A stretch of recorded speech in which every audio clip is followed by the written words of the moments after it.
C'est ici à Kabombe, un quartier du versant est de la commune de Sédhiou, l'endroit idéal choisi par Ibrahima Diakhaté Makama pour une rencontre au sujet de sa nouvelle production intitulée Wulakama. Wulakama, un recueil de contes qui vient après le recueil de poèmes Méditation au bord du fleuve Casamance. Monsieur Bayo, Wulakama, c'est le titre du livre.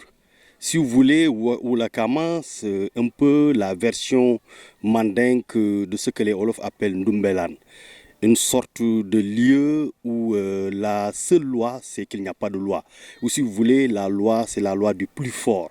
Donc, dans ce Wulakama, les lois sont en veilleuse, ou elles sont même absentes, ou c'est quelqu'un qui définit les lois. Également, dans le Wulakama, il y a une sorte d'alignement horizontal de tous les êtres, les quatre étangs, Dieu, l'homme, les animaux et les arbres n'ont plus un rapport de type vertical. Ici, le rapport est plutôt horizontal.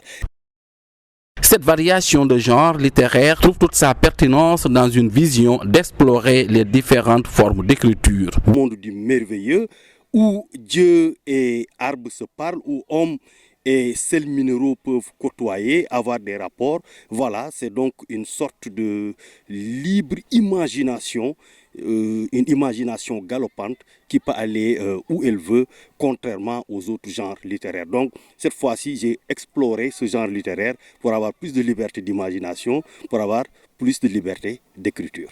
À l'image de Ndumbelan en Wolof, Pape Diakhaté, une autre appellation de l'auteur, met en scène plusieurs notions et des représentations. Faire le lieu du conte dans la grande maison, dans la concession, sur la place du village, je transfère véritablement le lieu du récit dans un livre pour donner un autre goût, un aperçu de ce qu'a été nous notre enfance, que les enfants n'ont pas eu cette chance aujourd'hui. Donc il faut leur donner cette chance par l'écriture et bien sûr redonner le goût de la lecture et toute la leçon de morale enrobée dans ces contes-là. Et les enfants auront véritablement cette chance de goûter à ce plaisir.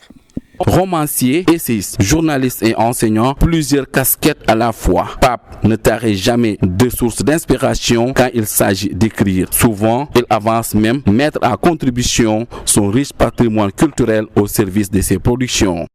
Wulakama, à paraître sous peu, sera un véritable régal intellectuel.